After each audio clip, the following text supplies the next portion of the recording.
Una pregunta que nos queremos hacer en este video, como parte del curso de Introducción a la Biblia, es ¿cómo se escribió la Biblia? ¿Quién escribió la Biblia? ¿La Iglesia? Como se dice popularmente, ¿los curas escribieron la Biblia? ¿Quién le dio el contenido? Y luego, ¿quién organizó la Biblia como la tenemos organizada hoy en día o en el canon bíblico, digamos, ¿no es cierto? ¿Quién le dio la forma actual que tiene? ¿Cómo llegó a ser la Biblia un libro?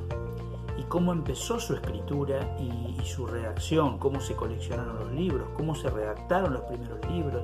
¿Cómo se los editó? Bueno, en este video vamos a tratar de contestar algunas de estas preguntas y vamos a tratar de explicar el proceso de redacción de la Biblia. Para eso vamos a dividir el proceso en tres grandes etapas, ¿cierto? La primera etapa, lo que podríamos llamar la etapa oral de transmisión bíblica. Luego vamos a hablar de la redacción de los primeros documentos y finalmente hablaremos de la redacción de los libros en su conjunto. Algo diremos en este video sobre la conformación del canon, pero dejaremos para la clase siguiente considerar el canon como el tema central, que es la colección de libros, ¿no es cierto? Cómo se armó la colección de libros. Vamos a considerar en este video los procesos de redacción de la Biblia, teniendo en mente tanto el Nuevo como el Antiguo Testamento. Obviamente los procesos de escritura y de redacción de estos dos cuerpos de escritos son muy diversos, ¿no es cierto? El Antiguo Testamento se redactó en un proceso muy dilatado de tiempo, que va más o menos desde el año 1200, 1300 a.C. probablemente, hasta el periodo de unos 300 años, 400 años antes de la llegada del Señor, o sea que estamos hablando de un periodo de prácticamente 1000 años. En cambio, el Nuevo Testamento se redactó en un periodo más breve, quizás de 100, 150 años, que van entre el tiempo de la muerte y resurrección del Señor, alrededor del año 30, y quizás podemos extendernos en los libros más tardíos hacia un poquito más del año 100. Son dos procesos muy distintos, pero tienen algunos elementos en común, y nosotros, al recorrer las etapas de redacción, la etapa de transmisión oral, la formación de los primeros documentos y la redacción y edición de los libros, vamos a tomar los dos casos en su conjunto.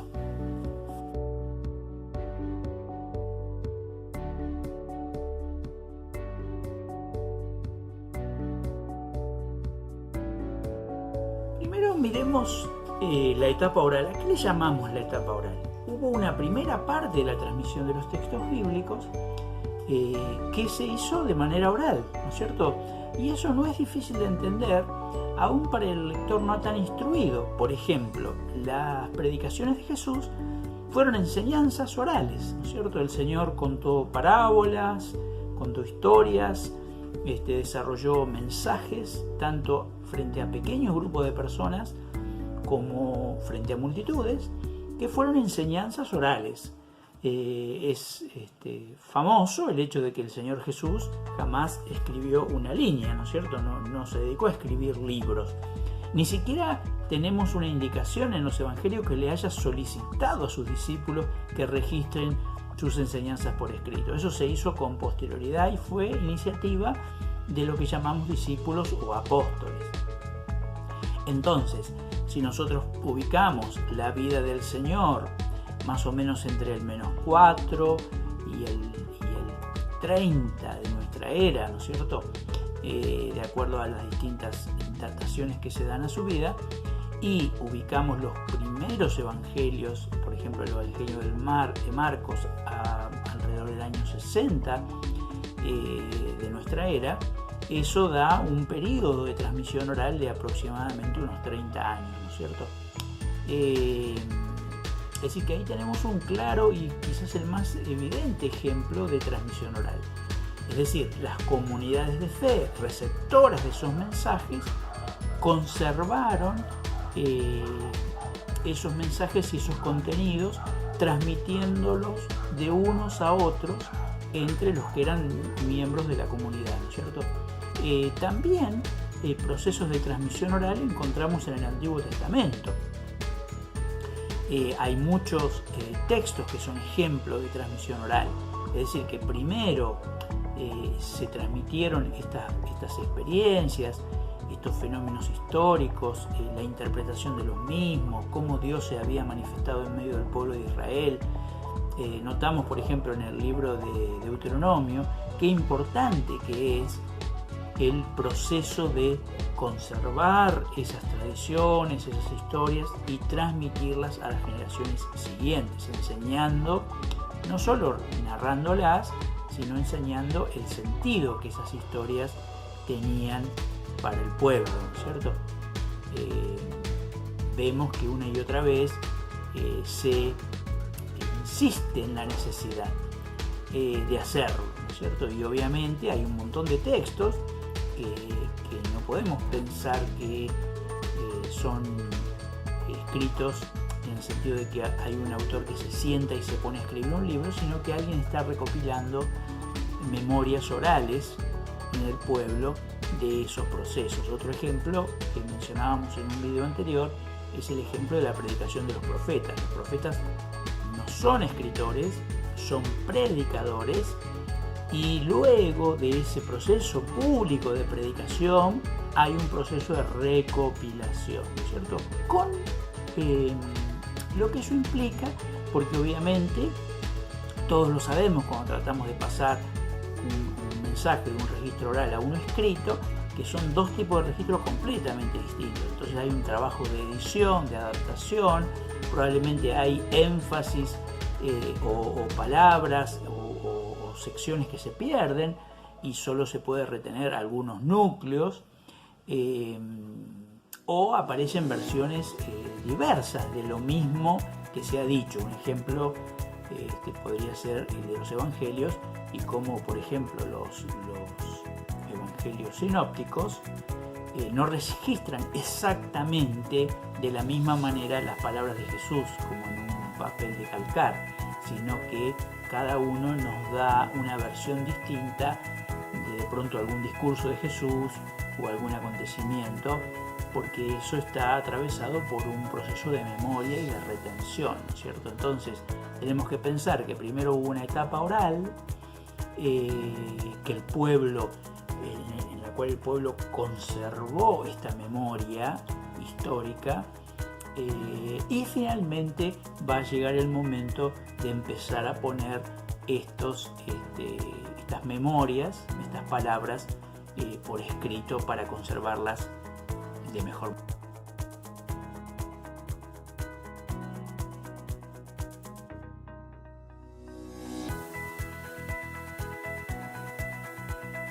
Entonces llegamos a la segunda etapa del proceso de formación de los libros bíblicos, que es lo que vamos a llamar la etapa de los primeros textos escritos.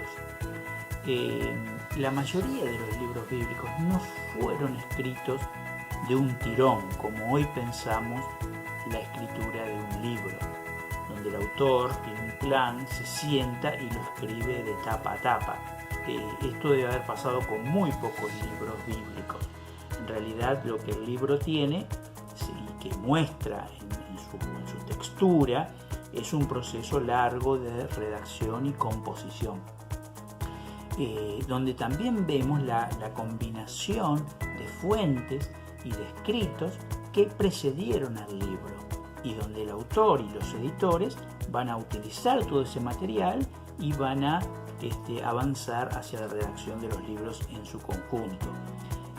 Este proceso no tenemos que aclararlo todo el tiempo, pero en nuestra perspectiva lo entendemos como un proceso inspirado y de inspiración total, de inspiración plenaria. Es decir, Dios inspira a todas las personas que forman parte de este proceso, a los narradores originales, a a los reproductores de esas narraciones, a los que las retuvieron, a las comunidades que fueron receptoras y que valoraron esas producciones y las consideraron significativas, valiosas, trascendentes, y por eso las preservaron y las reprodujeron. Lo que va a empezar en la historia de cada uno de los libros es la recepción en texto escrito de muchas de esas historias o predicaciones. Obviamente que aquí cada libro tiene una historia distinta, ¿no es cierto? Tendríamos que estudiar el caso de cada libro para ver esas diferencias. Lo que queremos plantear acá es como un patrón general, en donde narraciones que pueden ser tradicionales y que se recordaban y se reproducían, van a empezar a ser escritas y a generar pequeños textos, ¿no es cierto? Un ejemplo que veíamos, que lo podemos ampliar ahora, el otro día con el libro de Deuteronomio. El libro de Deuteronomio está formado por 3 sermones de Moisés, dichos en primera persona, al que se le va a agregar un prólogo y un epílogo en tercera persona, pero entonces en esos sermones de Moisés encontramos unos textos previos al libro, digamos, ¿no? Que luego van a ser incorporados al libro y el libro se va a crear en torno a esos 3 grandes sermones. Lo mismo podemos pensar en las parábolas de Jesús. Es interesante que muchas veces las parábolas de Jesús en los evangelios aparecen como en colecciones de parábolas. Es decir, uno encuentra una parábola contada atrás de la otra sin solución de continuidad. Esto es muy común en Mateo. Esto da que pensar que Mateo está usando una fuente que recopilaba parábolas de Jesús o milagros, ¿no es cierto?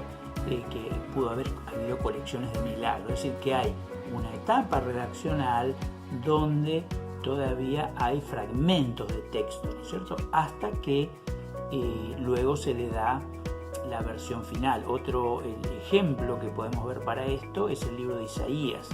El libro de Isaías tiene el llamado del profeta, en vez de tenerlo como todos los libros y como uno lo pensaría lógico en el capítulo 1, como es el caso de Jeremías, el caso de Ezequiel, tenemos el prólogo, el llamado como prólogo, como apertura del ministerio del profeta en el capítulo 6. Eso hace pensar que hay un primer núcleo del libro, arrancando en el capítulo 6, y que luego se agregaron y se escribieron las narraciones proféticas que van de 5 a 1, ¿no es cierto?, como para atrás. Es decir, que estamos aquí tratando de pensar que hay un proceso redaccional previo a la redacción propia de los textos. El libro de Génesis es otro ejemplo donde vamos encontrando distintas narraciones, por ejemplo, de los patriarcas, que no siempre muestran continuidad o combinan perfectamente una con otra, pero el autor o el redactor final las ha enlazado y combinado en un único relato y ha generado sagas, ¿no es cierto?, organizadas, sagas de los patriarcas. Es decir, que hay entonces, después de la etapa oral, donde los textos ya se empiezan a escribir en rollos, en papiros, empieza una redacción de fragmentos, ¿no es cierto? Puede ser que algunos libros, como el libro de Jeremías, haya sido escrito de un solo tirón, pero recuerden, por el capítulo 36, como una recopilación también oral de lo que había estado predicando Jeremías por 40 años, digamos, ¿no? Así que etapa oral, luego etapa de los primeros textos escritos y finalmente la etapa de la redacción de los libros.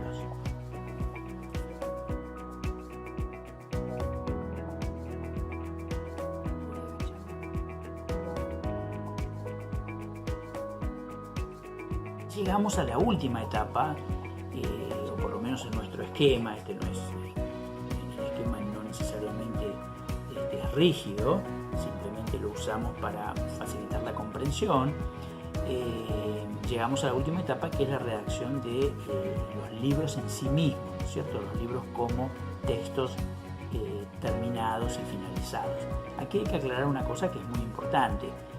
No tenemos papiros o rollos que nos presenten fragmentos de los libros, sino que las copias que tenemos son de los libros como los conocemos ahora en su versión final y completa. Ahora, ¿cómo se arribó a esa redacción final y completa? Es un proceso complejo, ¿no es cierto? Sobre todo en el Antiguo Testamento, donde los textos pudieron haber experimentado procesos de reelaboración o de edición. Queremos tomar como ejemplo, para ilustrar esto, uno de los libros quizás más repensados y reelaborados del canon del Antiguo Testamento, que es el libro de Job. Si ustedes van al libro de Job, van a ver que, como si el libro de Job fuera una cebolla, digamos, ¿no es cierto? Van a ver un eje, un centro muy sólido que está orquestado alrededor de los diálogos de Job y sus amigos, que eso va desde el capítulo 4 en adelante, ¿no es cierto? Luego van a encontrar que por fuera de esos diálogos tenemos la intervención de un cuarto amigo, que es Eliú, a partir del capítulo 32, del 32 al 37, donde Eliú, que no está en el diálogo con los otros amigos, aparece para dar su perspectiva de la discusión. Por fuera de eso tenemos unos discursos apologéticos de Job defendiendo su situación. Por fuera de eso tenemos los discursos de Dios, y por fuera de eso tenemos un prólogo y un epílogo, así como si hubiera capas, como si el libro tuviera capas superpuestas sobre un núcleo original. No todas las perspectivas del libro coinciden, es decir, el libro no tiene un solo discurso, ¿no es cierto? Esto se ve claramente en Eliú, justamente, el cuarto amigo, que ingresa a la discusión enojado con los amigos, enojado con Job. Eso mostraría que ahí hay un matiz teológico, un matiz interpretativo, que alguien en el proceso redaccional del libro introdujo para enriquecer la discusión ya existente, ¿no es cierto? Y este es un buen ejemplo de cómo diversos materiales se fueron fundiendo, solidificando con el paso del tiempo hasta alcanzar su redacción definitiva. Es probable que algunos de los autores, el autor de los diálogos, o el autor de algunos de los otros materiales, el discurso de Dios, el epílogo, etc., terminase siendo el redactor final del libro, o no una persona sino una comunidad que compartía las mismas preocupaciones y búsquedas espirituales, ¿cierto? En un proceso donde el Espíritu Santo va iluminando a un conjunto de personas, a comunidades que leen, que reciben, que responden a ese texto, y a otras personas que reflexionan, que buscan en Dios una respuesta para temas tan álgidos como, por ejemplo, el del libro de Job, ¿cierto? Otro ejemplo claro es el libro de Salmos, que obviamente nadie se lo atribuye a una sola persona, ¿no es cierto? Sino que hay salmos que lo hacen de distintas tradiciones, pero luego queda editado en un libro de 5 cuerpos, ¿no es cierto? Con un prólogo claro, que es el Salmo 1, y quizás un salmo de epílogo, el 150, lo cual da un número redondo, y 5 libros que estarían emulando los 5 libros de la Torá, ¿no es cierto? Buscando esos equilibrios, ¿no es cierto?, simbólicos, que son tan del gusto de la Biblia.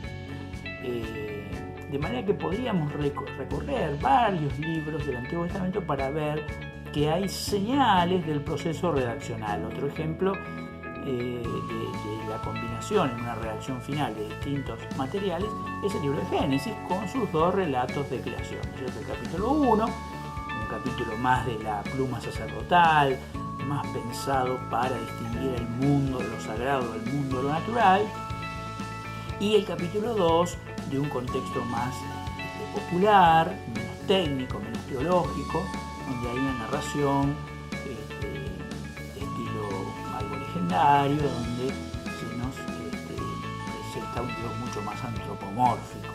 Bueno, ambos relatos han quedado fundidos en una sola narración, en un solo conjunto, ¿no? Y esto es muy común en la narración bíblica, de manera que van surgiendo los libros de un proceso lento, complejo de inspiración, revelación, escritura, reelaboración, edición, etcétera, etcétera, ¿no es cierto? Tenemos en muchos libros evidencias de este proceso que dio a luz las versiones finales que tenemos de los textos. Quizás en el Nuevo Testamento, como decíamos antes, el hecho de que el periodo de tiempo y el contexto en que se escribió fue otro, el periodo de tiempo bastante corto, digamos, comparativamente, eso y el tipo de texto, ¿no es cierto? La mayoría del Nuevo Testamento son cartas, entonces es muy probable que allí los procesos de redacción hayan sido más simples, más breves. Y de todas maneras, ahí también vemos la participación de más de una persona, porque aún el apóstol Pablo, por ejemplo, cuando redacta sus cartas, usa un amanuense, alguien que lo ayuda en el proceso de redacción, ¿no es cierto? De manera que los libros bíblicos, por un lado, son el proceso de redacción, es un proceso largo, esos son el resultado de un proceso largo de elaboración, algunos con cientos de años de desarrollo. Es el resultado del proceso de inspiración a muchas personas, a un conjunto grande de personas que participan en ese proceso, que van sedimentando la formación de libros que luego las comunidades van a ir recepcionando como libros inspirados y los van a retener, ¿no? Volviendo al ejemplo del libro de Jeremías, cuando vemos en el capítulo 36, después de 40 años de ministerio, se le pide a Jeremías que escriba el libro, Jeremías le pide ayuda a Baruch y hace una recopilación de todo su ministerio escribiendo el libro, luego el rey destruye el libro, Jeremías recibe la orden de volver a escribirlo. Uno podría pensar, ¿cómo es que se conservó el libro de Jeremías frente a tanta incredulidad, agresividad frente a su ministerio? Bueno, hay una comunidad allí que en el tiempo en donde todavía las palabras de Jeremías no tenían mucha credibilidad, sí creyeron esa palabra, lo conservaron, lo cuidaron.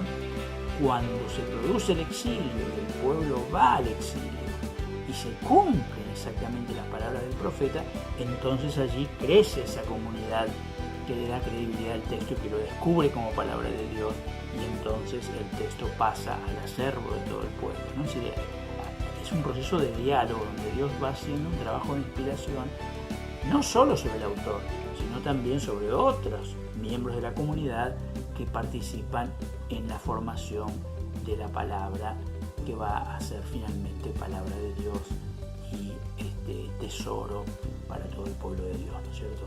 Entonces, la Biblia, lejos de ser escrita por un pequeño grupo de gente en un lugar cerrado, oculto, es una palabra viva que está en el pueblo, crece en el pueblo, vive en el pueblo, se desarrolla en el pueblo y termina cuajando en estos libros maravillosos que tenemos en nuestras Biblias actuales. Que la clase sea rica, que los materiales sean útiles y que podamos profundizar en este proceso tan rico y tan profundo que es la redacción de la Biblia y el poder disfrutar de ella en la actualidad.